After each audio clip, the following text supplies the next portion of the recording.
recently we've been having serious fears living in Lagos State, especially because of issues, not just of insecurity, but the fact that nothing seems to happen when an attack occurs a lot of times in Lagos. So recently there have been a lot of news about people being attacked where in the taxis, on traffic, windscreens being smashed, people being pulled out, body parts being cut up in bags.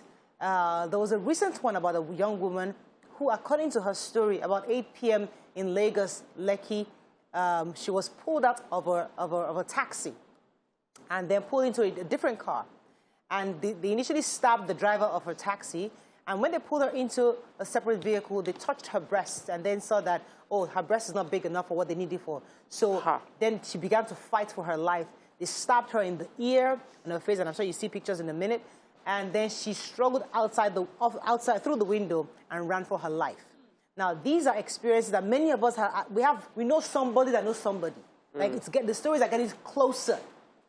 And this morning, we want to just talk to ourselves and remind ourselves on how we must keep safe. Yes, I've had an experience, but not recently, but years ago. But the funny thing is that that particular place on Apongo, that bridge, is where a lot of the reports are coming from. So many years till today, we still have people being attacked on that bridge, and in that area, people robbed of their phones. I mean, recently I was trying to get in touch with someone. I tried for many days. Finally, she said, oh, I was robbed. I'm like, you are the third person in 7 days that has told me that they have been robbed. That people that I know, they have been robbed of their phones. Luckily for these people, they were not attacked or killed or, maimed. A few days ago, I heard that most of these hoodlums had moved on to Third Mainland Bridge because, of course, people are trying to move away from the diversions on the Eko Bridge and using the other bridges, and they have gone onto those bridges because of traffic.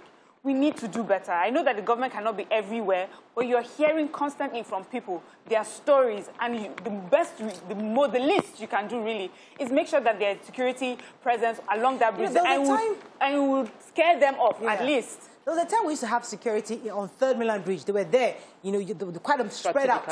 There used to be even there's the RRS points. Yes, RRS points also across the state. So we have that, but also I think it was Governor was saying recently that many of the police officers have retreated because some of them are scared of their life. Some of them are ill-equipped. They don't have enough apparatus to actually fight these people. So they're also fighting for their own lives too. So it's crazy right now because people, both the security operatives and the people are scared. So who's going to protect who? That's why we keep talking about this decentralization. We need to, rather the regional policing or something has to do to ensure that we have the capacity to secure our territories. Yeah, even yesterday, my nephew was talking about someone was robbed in front of him yesterday in the traffic. Someone that's a supplier of mine, I called him, he didn't even know who he was, and I was like, then he says, who is this? And I called, he said, sorry, my phone, I was attacked. In fact, I've just left the hospital. I was attacked on Friday. He's been in hospital since Friday. So it's happening to people that we know. It's happening to everybody. We need a solution. I know the governor is aware. I've watched his recent interviews. The governor of Lagos State is aware that there are security challenges within Lagos State. I hope he understands the gravity of the situation because many people don't report. Many people don't trust the police system, so they don't even bother. They just go treat themselves. I've lost my phone and my life, let me just go. This particular picture we showed went viral because a friend recorded what happened and he posted it. That's the only reason. There are several happening. It's like there are places that we know are flashpoints. They rob there every day. They are known. There are some localities that these are called, there's always cult fracas. Bariga is always, there are cult people there. Badore.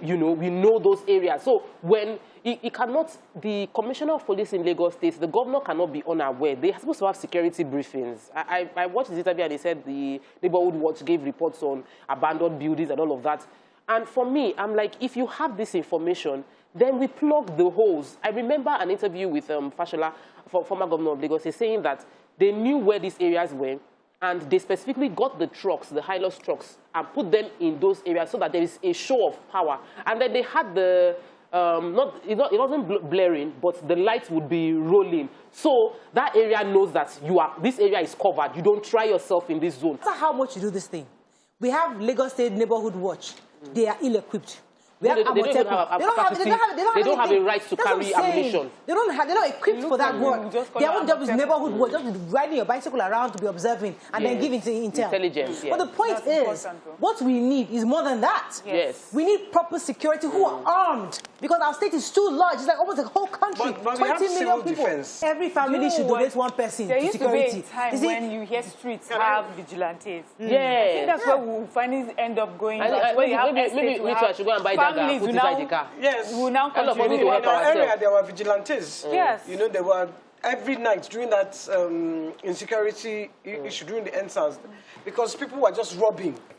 You see, it's been great for us to let us take laws into our own hand, have daggers. But Nima will always remind us that, are we in a democracy or not? If we're in a democracy, there is a process. How? Get your lawmakers to change the laws on time. There's too much talking. They're still flying around the place doing constitutional review. What we need urgently is the decentralization of the police. ASAP. Once that is done, that is regional policing or state policing. People some states say they can't afford it. Fine. Let us have regional, where the other region supports you. But we cannot have the current structure right now because it's not functional.